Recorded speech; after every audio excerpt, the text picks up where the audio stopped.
On February 9, 2025, Ranveer Allahbadia, better known as Beer Biceps, found himself at the center of a raging controversy.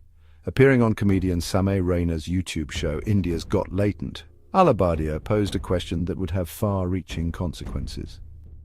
The question pertaining to a hypothetical scenario involving witnessing one's parents engaging in intimacy was met with immediate discomfort and awkward silence. While the context and intent behind the question remain unclear, its impact was undeniable. The episode, initially behind a paywall, soon found its way onto other social media platforms. Snippets of the controversial segment went viral, sparking outrage and condemnation from various quarters. What began as an attempt at humor, or perhaps a misguided effort to be provocative, quickly spiraled into a full-blown scandal. The public reaction to Allahbadia's question was swift and severe. Social media platforms were inundated with expressions of anger, disgust, and disappointment. Many deemed the question to be crass, insensitive, and disrespectful towards familial relationships. The hashtag #BeerBiceps insults parents began trending, with users demanding an apology from both Allahbadia and Raina. The outrage soon transcended the digital realm and spilled over into the legal sphere. Multiple police complaints, or FIRs, were filed against Allahbadia in different parts of the country, including Maharashtra, Assam, and Rajasthan. The FIRs cited various sections of the Indian Penal Code, alleging obscenity, outraging religious sentiments, and promoting enmity between different groups. As the controversy escalated, Allahbadia moved to the Supreme Court, seeking protection from arrest and the quashing of the multiple FIRs against him. The Apex Court, while granting him interim protection from arrest, was critical of his conduct. The judges characterized his remarks as disgusting, filthy, and insulting, emphasizing that the right to free speech is not absolute and does not extend to obscenity. The court, however, stayed the FIRs filed in Thane and Guwahati, imposing certain conditions on Allahbadia. These included cooperating with the ongoing investigation, surrendering his passport, refraining from leaving the country without permission, and abstaining from participating in any shows or programs. The court's intervention brought a temporary halt to the legal proceedings, but the debate surrounding the incident was far from over. The Allahbadia case reignited the perennial debate on the limits of free speech in India.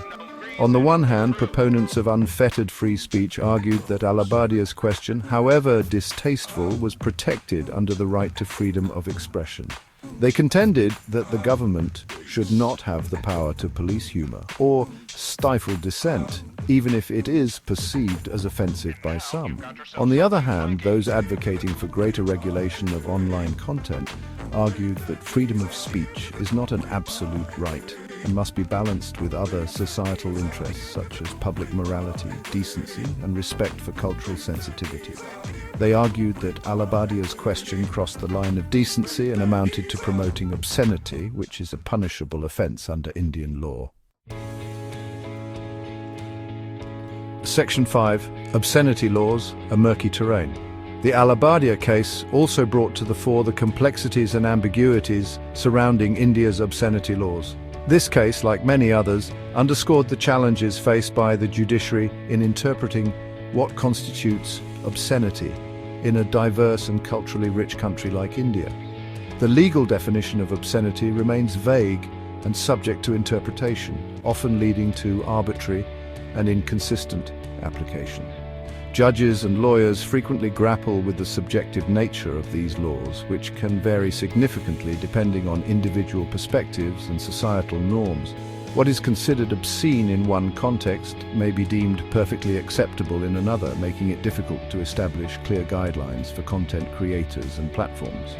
This inconsistency creates a murky terrain where the boundaries of acceptable content are constantly shifting. The lack of clarity in obscenity laws has been a subject of much debate and litigation in India. Legal experts and activists have long called for a more precise and updated framework that reflects contemporary values and technological advancements. While the Supreme Court has, over the years, attempted to provide some guiding principles, the issue remains contentious. The court's rulings have sometimes provided clarity, but often they have also added to the confusion, leaving lower courts and the public in a state of uncertainty. The Allahbadia case highlighted the need for a more nuanced and contemporary understanding of obscenity, one that takes into account evolving societal norms and the context in which content is created and consumed. As society continues to change, so too must our legal definitions and interpretations, ensuring they remain relevant and fair. Section 6. Cultural Context, A Tale of Two Nations.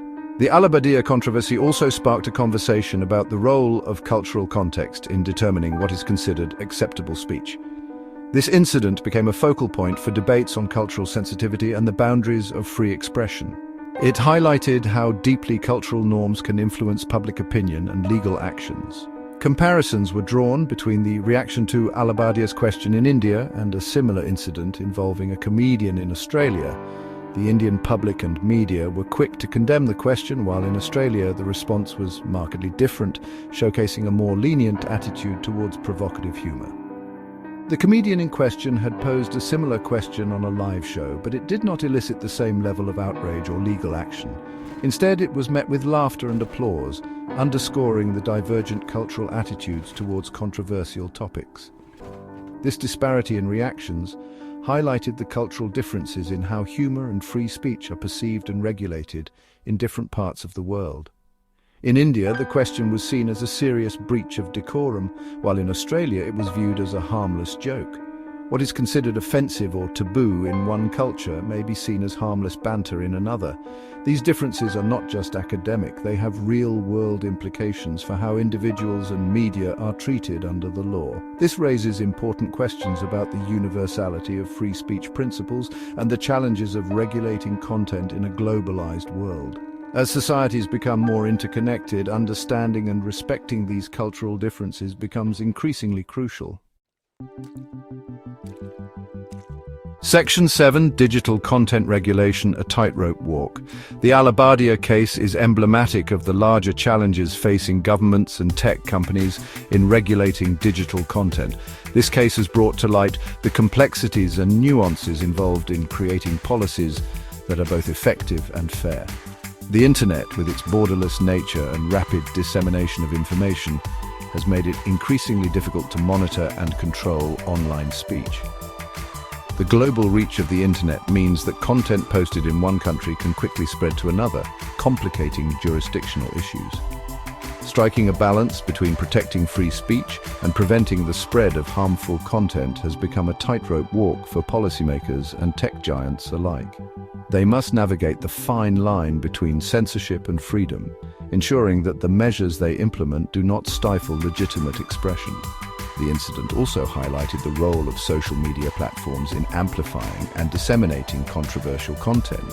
These platforms have become powerful tools for communication, but with that power comes the responsibility to manage the content that is shared.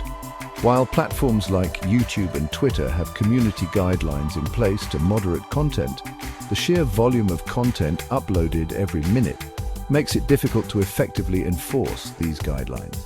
The challenge is not just in creating the rules, but in applying them consistently and fairly across millions of users.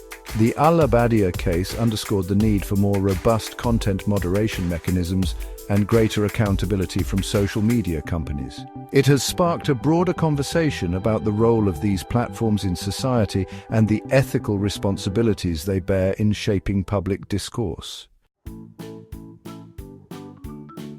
Section 8. The aftermath and the road ahead. In the aftermath of the controversy, both Allahbadia and Ranveer issued public apologies for the offensive question. Ranveer also took down all episodes of his show India's Got Latent from YouTube. The incident served as a stark reminder of the potential consequences of pushing the boundaries of free speech, particularly in the digital age. The Allahbadia case is likely to have a lasting impact on the debate surrounding free speech and digital content regulation in India. It has highlighted the need for greater clarity in obscenity laws, a more nuanced understanding of cultural sensitivities, and more effective content moderation mechanisms on social media platforms. Section 9. Conclusion, a watershed moment. The Ranveer Allahbadia controversy was a watershed moment in the ongoing evolution of free speech and digital content regulation in India. It brought to the fore the complexities of balancing freedom of expression with other societal interests, the challenges of regulating content in a digital age, and the need for greater cultural sensitivity in online discourse. The incident served as a stark reminder that the right to free speech, while fundamental, is not absolute and must be exercised responsibly. As India continues to grapple with these complex issues, the Allahbadia case will undoubtedly serve as an important reference point. The lessons learned from this controversy will hopefully pave the way for a more informed and balanced approach to free speech and digital content regulation in the years to come.